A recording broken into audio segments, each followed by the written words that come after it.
Hello बच्चों, इस video में हम लोग रेजिस्टेंस के बारे में बात करेंगे। Series combination of resistance and parallel combination of resistance. Series combination and parallel combination of resistance.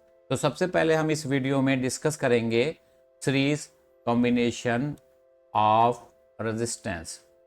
इसका कॉन्सेप्ट ये है कि when a resistor are connected end to end in a single path, they are said to be in series। तो end to end हम लोग उस resistance को join करते हैं इन इलेक्ट्रिकल सर्किट। तो इस टाइप ऑफ कॉम्बिनेशंस को हम कहते हैं series combination. The total resistance is the sum of all individual resistance. Series combination में हम सारे रेजिस्टेंस को सम करते हैं और इसमें जो करंट का फ्लो होता है the same current flow through each resistor in circuit, यानी हर एक रजिस्टर में सेम करंट का फ्लो होता है, बट हर एक रेजिस्टेंस में जो वोल्टेज होता है across the series combination is the sum of the voltage across each resistor. मतलब ये है कि सीरीज कॉम्बिनेशन में सारे रेजिस्टेंस में एक ही करंट का फ्लो होता है, बट पोटेंशियल डिफरेंस अलग अलग होता है in case of series combination. चलिए देखते हैं। सपोज दैट तीन रेजिस्टेंस है R1, R2 एंड R3। तीनों रेजिस्टेंस आपका सीरीज में है, R1, R2 एंड R3। तीनों रेजिस्टेंस ये सीरीज में हैं और इसको हम लोग अटैच कर रहे हैं एक सेल से। इस सेल का जो पोटेंशियल होगा वो सपोज दैट V है। तो ये प्लस टर्मिनल हो गया, ये माइनस टर्मिनल हो गया, इसके बीच सपोज दैट पोटेंशियल V है। इस सेल से सपोज दैट I करंट का फ्लो हो रहा है, तो ये I R1 में भी इंटर करेगा और यही I R2 में इंटर करेगा और फिर यही I R3 में भी इंटर करेगा। ये I1, I2, R1, R2, R3 में I इंटर करेगा। अब पोटेंशियल की बात है। सपोज दैट टोटल जो पोटेंशियल है वो हर एक रेजिस्टेंस का अलग अलग होगा। सपोज दैट इसके बीच जो पोटेंशियल है ये V1 है, इसके बीच पोटेंशियल सपोज दैट V2 है और इसके बीच पोटेंशियल आपका सपोज दैट V3 है। तो ये था आपका सर्किट डायग्राम अगर आप रेजिस्टेंस को सीरीज ज्वाइन करोगे। तो अब यहाँ पे क्या होगा, चूंकि टोटल पोटेंशियल V है और यही पोटेंशियल डिवाइड हो रहा है V1, V2 एंड V3 के फॉर्म में, तो आप लिख सकते हो कि V is equal to V1 plus V2 plus V3। तो ये आपका total voltage V is equal to V1 plus V2 plus V3 according to Ohm's law. According to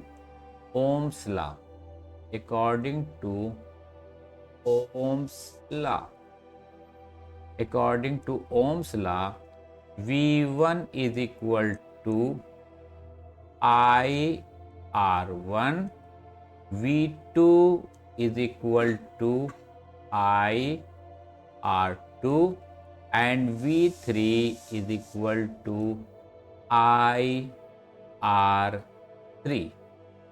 ये जो रिलेशन है उसको आप 2 मान लो। तो ये दो रिलेशन आपको फाइंड आउट हो गया।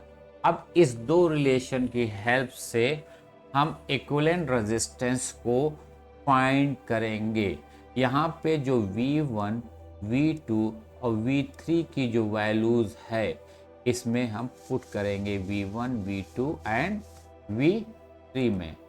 तो देखिए क्या होता है। तो V is equal to V1 की जगह आप IR1 पुट करोगे, IR1। तो V2 की जगह IR2, V3 की जगह IR3।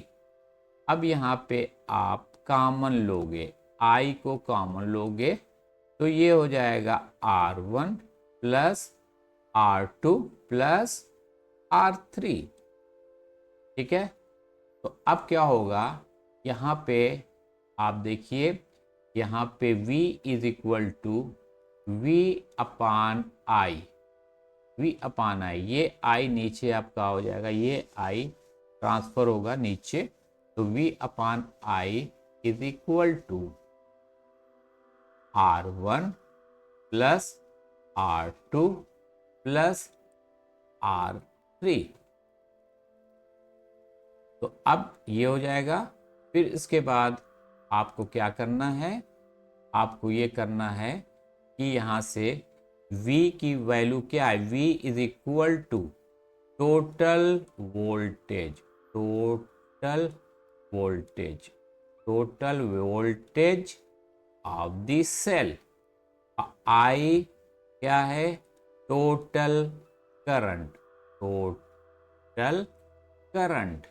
ये आपका टोटल करंट है। तो V upon I equal to R, और वेयर R क्या है, इक्विवेलेंट रेजिस्टेंस। R को क्या बोलोगे आप, इक्विवेलेंट रेजिस्टेंस। तो आप V अपान I की जगह इक्विवेलेंट रेजिस्टेंस R पुट कर सकते हो। तो यहाँ पे ये जो वैल्यूज है वो आपकी R के इक्वल होगी। तो R is equal to R1 plus R2 plus R3। ये आपका रिलेशन इस्टेब्लिश हो गया। तो ये आपका रिलेशन था, R is equal to R1 plus R2 plus R3। ये आपका सीरीज कॉम्बिनेशन ऑफ रेजिस्टेंस। अगर किसी सर्किट में सीरीज कॉम्बिनेशन ऑफ रेजिस्टेंस लगा हुआ है तो उसका जो इक्विवेलेंट रेजिस्टेंस है किसके इक्वल होगा, वो सम ऑफ ऑल दी रेजिस्टेंस यानी R1 plus R2 plus R3 के इक्वल होगा। अब हम लोग नेक्स्ट वीडियो में डिस्कस करेंगे series parallel combinations of resistance. Parallel combination of resistance हम लोग डिस्कस करेंगे। तो पैरेलल कॉम्बिनेशन ऑफ रेजिस्टेंस में क्या कॉन्सेप्ट है, when a resistor are connected, when a resistor are connected,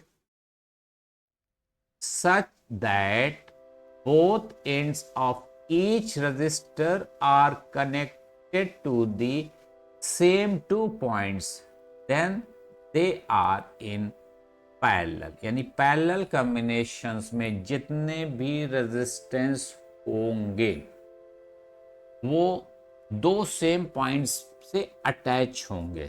दो सेम पॉइंट्स पे जितने भी रेजिस्टेंस अटैच होंगे वो पैरेलल कॉम्बिनेशंस कहलाएंगे। यानी पैरेलल कॉम्बिनेशन में रेजिस्टेंस दो पॉइंट्स के बीच लगाए जाते हैं।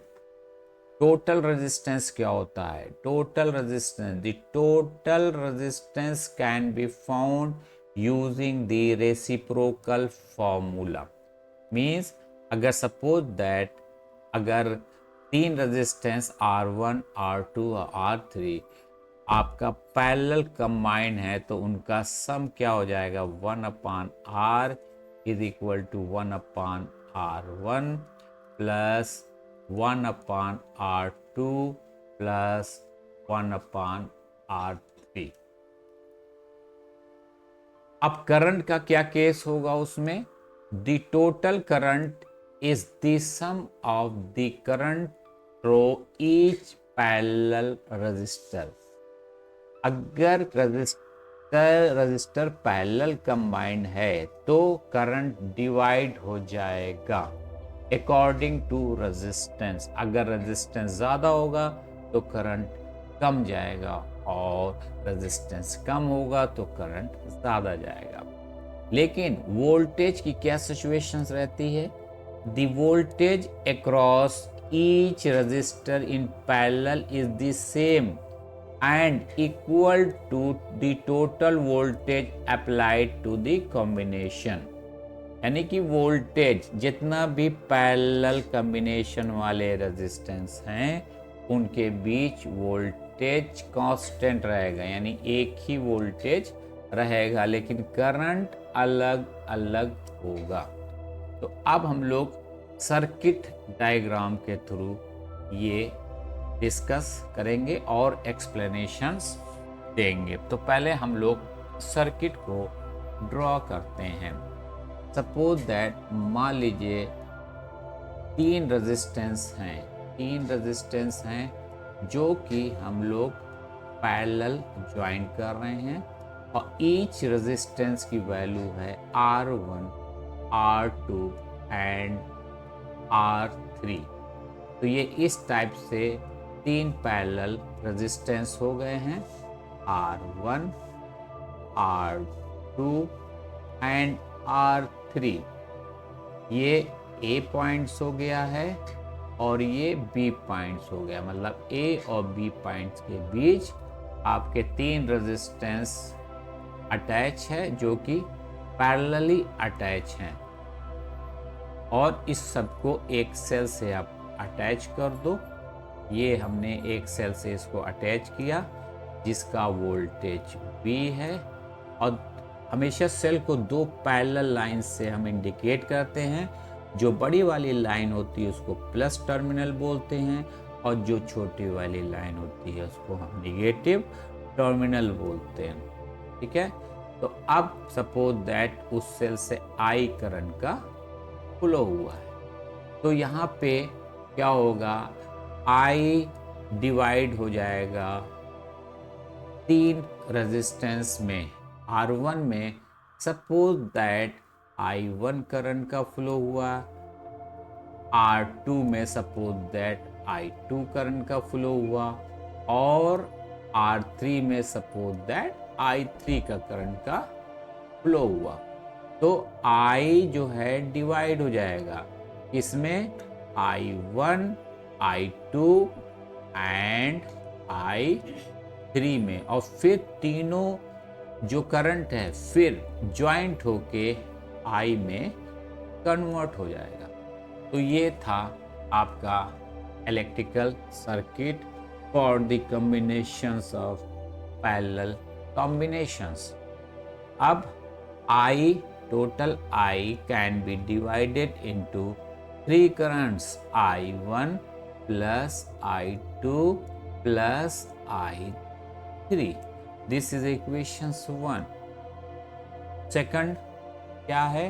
सेकंड ये है कि I1 is equal to V upon R1, I2 is equal to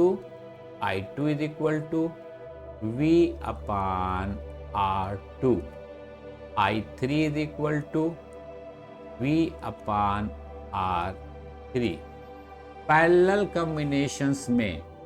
combination में हर एक रेजिस्टेंस का जो वोल्टेज होगा वो V होगा, यानी कि A और B के बीच जो वोल्टेज होगा वो V होगा, जो कि सेल के वोल्टेज के इक्वल होगा।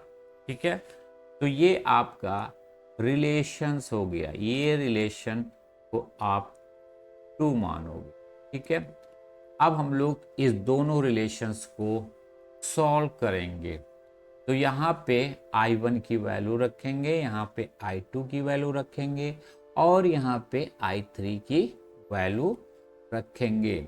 तो ये हो जाएगा I is equal to I1 means V upon R1 plus I2 की जगह V अपान R2 प्लस R I3 की जगह V अपान R3। अब क्या करेंगे, हम यहाँ पे कॉमन ले लेंगे, V को हमने कॉमन ले लिया और V को कॉमन लिया तो बचा क्या, 1 upon R1 plus 1 upon R2 plus 1 upon R3। तो अब V को आप इस तरफ ले आइए, I by V is equal to 1 upon R1 plus 1 upon R2 plus 1 upon R3। अब इसको आप क्या लिख सकते हो, इसको लिख सकते हो 1 अपान V अपान I की वैल्यू यहाँ पे आप लिख सकते हो, और ये इज इक्वल टू होगा 1 upon R1 1 upon R2 plus 1 upon R3। यहाँ पे V क्या है, यहाँ पे V है टोटल वोल्टेज, यहाँ पे V है आपका टोटल वोल्टेज एंड I क्या है, टोटल करंट, ये आपका टोटल करंट। तो V upon I is equal to क्या हो जाएगा, V upon I is equal to R, जिसको हम इक्विवेलेंट रेजिस्टेंस बोलते हैं, इक्विवेलेंट रेजिस्टेंस बोलते हैं।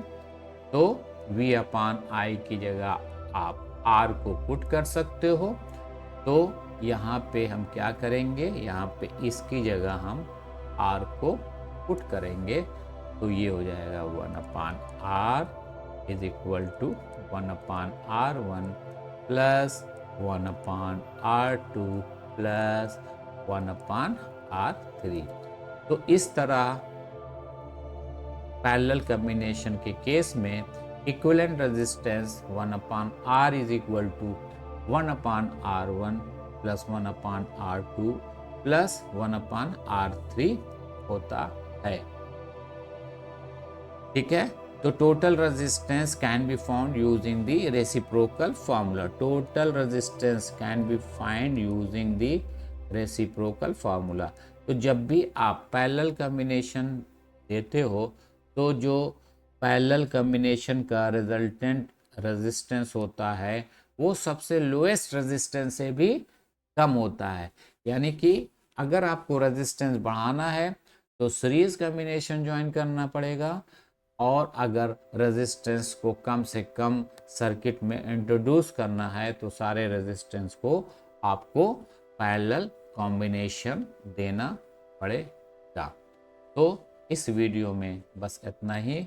अगर वीडियो पसंद आए तो इसको सब्सक्राइब करें, शेयर करें एंड लाइक करें। Thank you. Okay, best of luck.